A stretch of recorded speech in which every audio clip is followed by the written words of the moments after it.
Nos robaron 15.000 millones de dólares, lo dijo el fin de semana el presidente del Estado, Rodrigo Paz Pereira. Estamos haciendo la autopsia del Estado, sí, una economía que no hay recursos, no hay dinero, no hay platita, como ha dicho el mismo presidente. Vamos a hablar justamente de esto con don Alberto Bonadora, que es analista económico, y con don Pablo Camacho, empresario privado, expresidente de la Cámara Nacional de Industrias. Gracias a ambos por estar con nosotros. Vamos a ver estos datos, por favor, para ir corroborando y entrar en análisis la situación del Estado. Inflación interanual bordea el 25%. La escasez de divisas y combustible es evidente. Hay un déficit fiscal del 9% del PIB. La deuda pública de 44.060 millones de dólares, porque la interna es de 30.289 millones de dólares y la externa de 13.700 millones de dólares. Las reservas internacionales hasta octubre del 2025 alcanzan los 3.227 millones de dólares. Y decíamos que nos habían robado 15.000 millones de dólares. Lo dijo el presidente el fin de semana.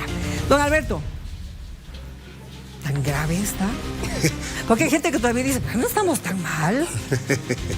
Bueno, a ver, lo que hay que ver es que sí estamos muy mal. Estamos muy mal, pero es algo, yo diría, retórico decir que el Estado está muerto. Porque el Estado, digamos, el aparato estatal, es un aparato gigantesco que tiene como unos 550.000 personas, entre los cuales hay lo que podríamos llamar 5 ejércitos. Uno son las Fuerzas Armadas, los policías, los maestros, están todos los salubristas y los jubilados.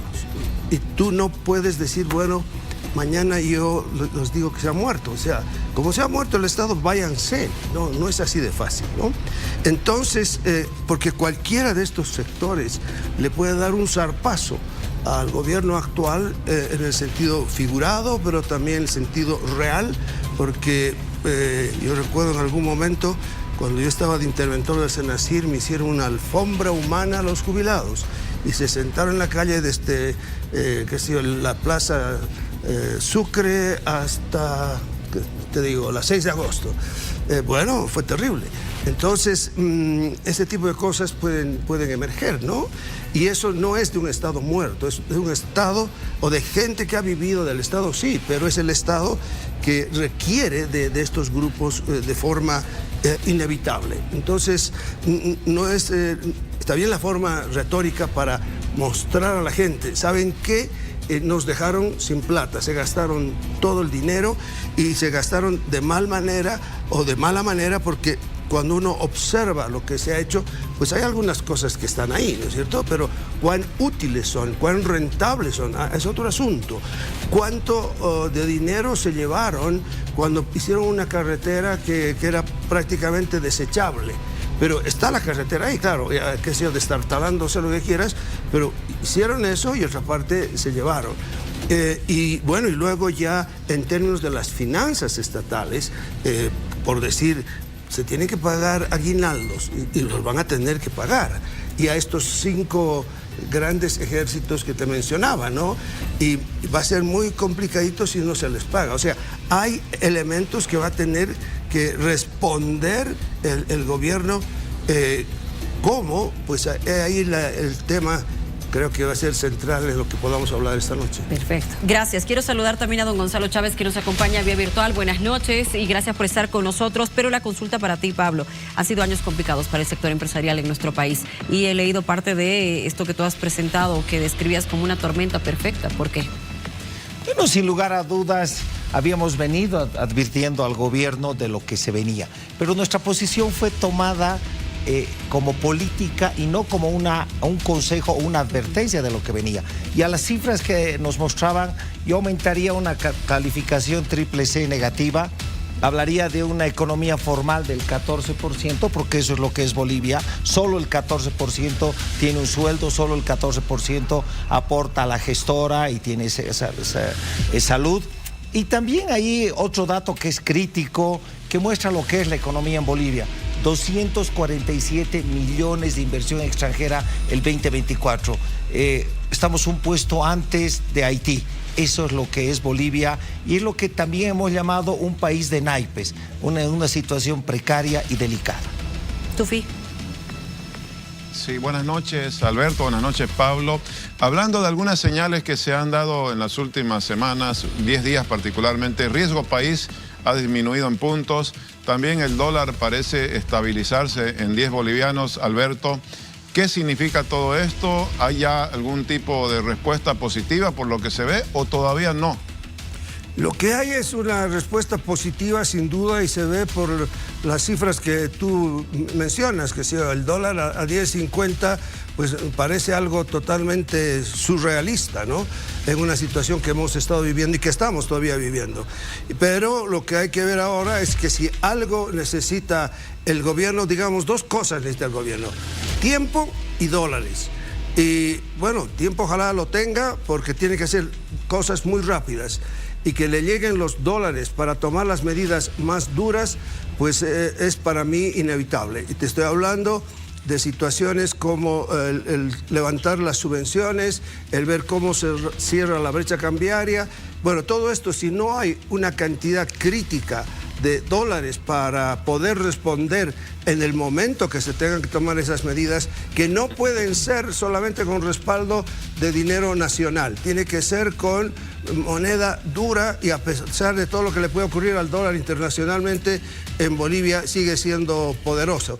Entonces, lo cierto es que la gente en este momento está viviendo en parte de esperanza, en parte porque ha habido, si se quiere, gente que ha puesto sus dólares, los ha cambiado, ya sea porque estaba bajando el dólar y ha preferido no perder, y otra gente que posiblemente esté comprando también porque dice, bueno, igual va a subir. Pero en el fondo, para poder calmar las aguas, insisto, si algo necesitamos son dólares y solamente pueden venir de entidades multilaterales. Bueno, a ver, don Gonzalo, estamos con usted también esta noche. Le consulto, ante lo que ya es evidente, que ha habido un mal manejo económico, evidentemente, en los años anteriores, ¿será momento oportuno, propicio para lanzar medidas duras? Bueno, lo que ocurre es que claramente hay una situación que ha sido descrita de una manera dramática. Creo que no hemos entendido lo suficiente lo que ha dicho el presidente. Este es un estado cloaca, es un estado muerto. Es un estado donde se habrían robado, según el presidente, 15.000 millones de dólares. Hecho ese diagnóstico, que en mi opinión va a tener que en un segundo momento ser probados, mostrar los proyectos, los programas, dónde han desaparecido esos 15.000 millones de dólares. Hecho ese diagnóstico, pues se esperaría que tengamos medidas económicas muy duras. Si el Estado está muerto, si el Estado es una cloaca, entonces, por ejemplo, hoy día han hecho la reforma del funcionamiento del Poder Ejecutivo. Y yo diría que han hecho una limpieza con agua y jabón, cuando se necesita pesticida, fuego, o sea, para la cloaca. O sea, nos han dicho que iban a eliminar 5 ministerios. Nos han eliminado 2. Nos han dicho que iban a eliminar el Ministerio de Justicia, que no servía para nada. No lo han hecho.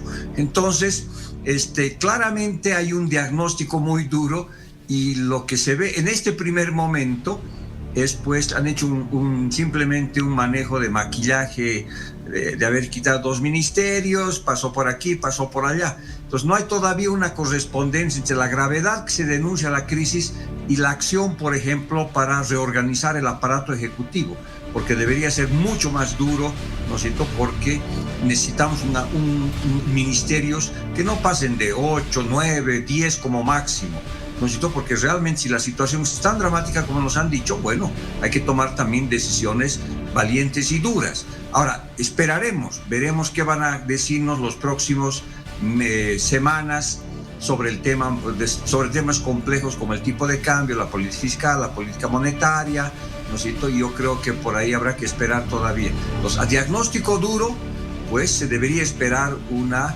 reacción también a la altura, porque la situación es dramática, ¿no? Pablo, ¿y qué decisiones drásticas deberían tomarse para poder frenar esto que tú has mencionado y que es muy importante, la economía formal en un porcentaje tan bajo en nuestro país y, claro, frente al monstruo de la economía informal? No, definitivamente, yo creo que son 10 días de un nuevo gobierno. Creo que tenemos que tener paciencia. Si hemos aguantado 20 años y han habido silencios cómplices en este tiempo, en 10 días ya han dado señales, incluso antes de entrar al gobierno, el hecho de restablecer las relaciones con Estados Unidos, creo que es una gran señal. El anterior gobierno priorizado la ideología sobre la economía es lo que hoy tenemos, esa Bolivia devastada. Rodrigo Paz nos da esa esperanza y ahí va la certidumbre del dólar, como decía Gonzalo, mejora la calificación. Entonces creo que estamos entrando en un distinto escenario, en una nueva esperanza para Bolivia, y aquí hay que también ser claros.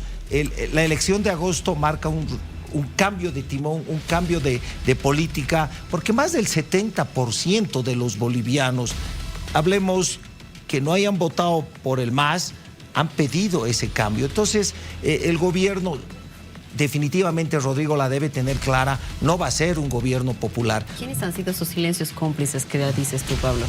Bueno, hemos tenido desde la COP, hemos tenido temas gremiales también que han acompañado, que no han sido la voz para reclamar una posición del empresariado. Y la COP, yo he salido a criticar mucho la posición de la COP, que antes de tomar posición este gobierno ya estaba dando plazos, amenazando con marchas, con paros, cuando ellos han callado 20 años, ellos han acompañado ese proceso, y hoy vemos tristemente que hay una persona detenida, porque no nos podemos alegrar de la desgracia, pero se han cometido abusos, se han cometido excesos, y el gobierno saliente se dio cuenta también en algún momento que se volvió, todos los movimientos sociales terminaron siendo asistencialistas, prebendalistas, con casas, con autos, etcétera. Entonces, esa es la Bolivia devastada que hoy nos entregan.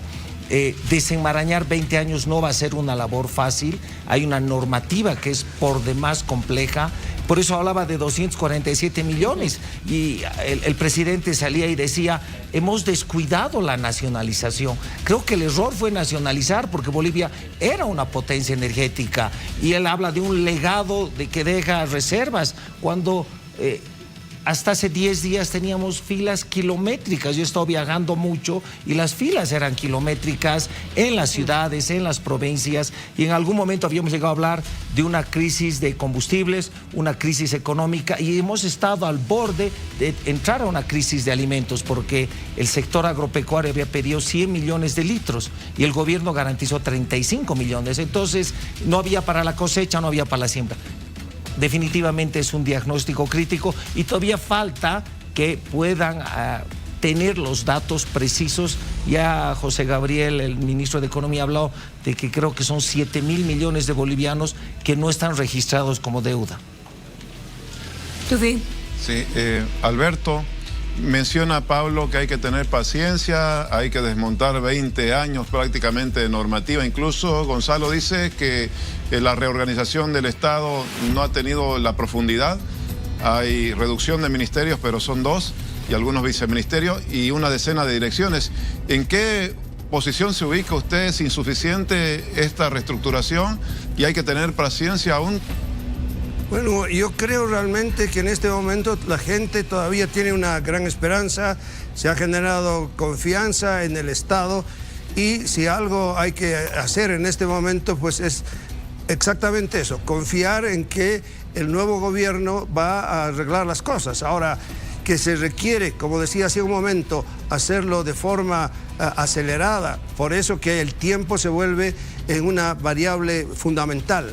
En consecuencia, yo creo que el querer exigirle algunas respuestas inmediatas tan rápidas, pues creo que todavía es apresurado.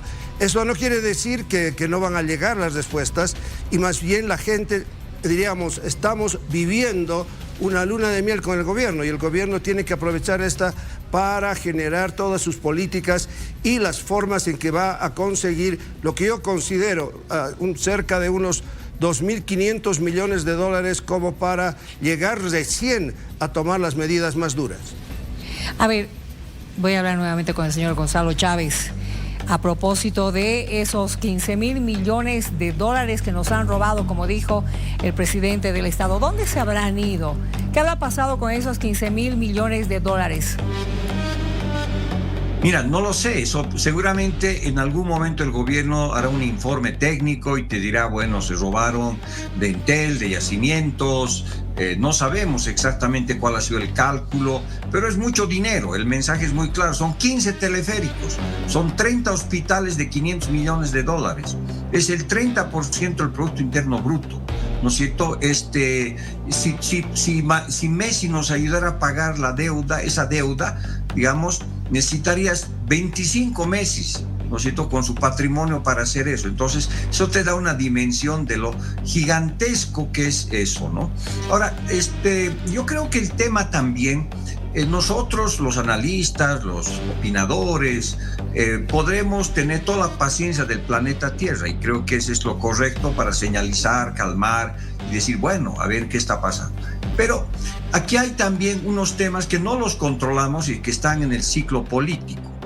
Tú tienes una ventana de oportunidad. Esa ventana de oportunidad tiene dos referencias. Uno es fin de año y el otro es marzo a abril, cuando se van a hacer las elecciones de municipios y gobernaciones. Ese es un tiempo en el cual lo más rápido posible hagas las cosas. Tú, por ejemplo, tienes que hacer, si vas a modificar algo en el precio de la gasolina, tendrías que hacerlo en las próximas 2-3 semanas, porque si no, el gasolina se va a parecer al de Evo Morales, que fue a final del año, el año 2010, por ejemplo. Entonces hay símbolos, hay ritmos que hay que aplicar las cosas, y hay una ventana de oportunidad, y esa ventana de oportunidad requiere de acciones concretas que seguramente las van a tomar en las próximas semanas, ¿no? Pero no es una ventana que está abierta para siempre. Hay las elecciones y también hay un tema de gobernabilidad, y eso está pasando de una manera, en mi opinión, absolutamente prematura. La relación que existe entre el presidente y el vicepresidente, tan tensa, tan rara, a veces más cercana, con más distancia, tiene una señal política, ¿no es cierto? Porque todo el elemento que vas a implementar de política económica, que pueden ser sumamente interesantes y efectivas, va a tropezar con esta pareja dispareja, ¿no es cierto? Porque en el fondo eso genera tipos de gobernabilidad, tipos de señal, tipos de certidumbre. Queremos que los dos hombres que están al poder, que están manejando la administración, coordinen, se encuentren, porque no hay otra manera de hacer las cosas. Es tan grave la situación económica que no pueden comenzar peleándose o diciendo yo voy a hacer mi propio partido y voy a ir separado, porque esa señal es muy dura. ¿Tú crees que alguien que ya anuncia que va a ser su partido y que va a participar separadamente en las elecciones va a aceptar medidas duras que le afectarían ese proyecto político absolutamente prematuro?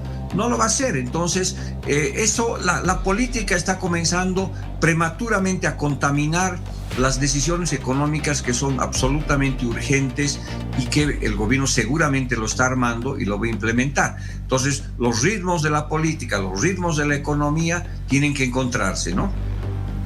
¿Qué dices tú, Pablo? ¿Cuáles son las soluciones o qué se debe hacer ahora a futuro para justamente mejorar los días de Bolivia?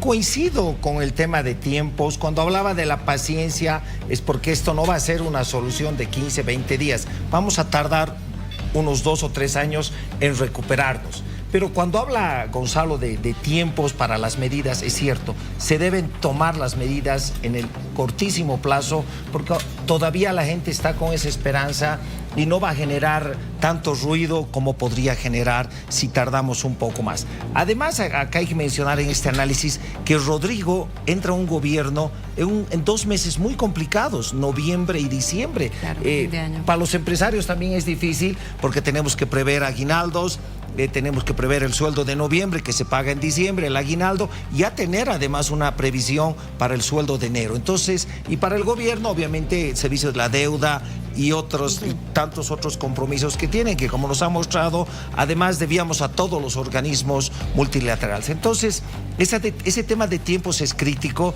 y habíamos hablado incluso, deberíamos hacer todos los esfuerzos para llegar al Mundial. Eso también va a distraer y va a distensionar a nuestro país. Sé que suena chistoso, no es muy seria esa apreciación, pero va a ayudar a que este país pueda continuar. Y cuando hablamos de tiempos, también voy a hablar de un tema tema que es crítico. Yo había mencionado que Bolivia lo que menos tiene es tiempo para estas soluciones. Por ejemplo, acá, Gonzalo, un tema crítico es el tema del litio.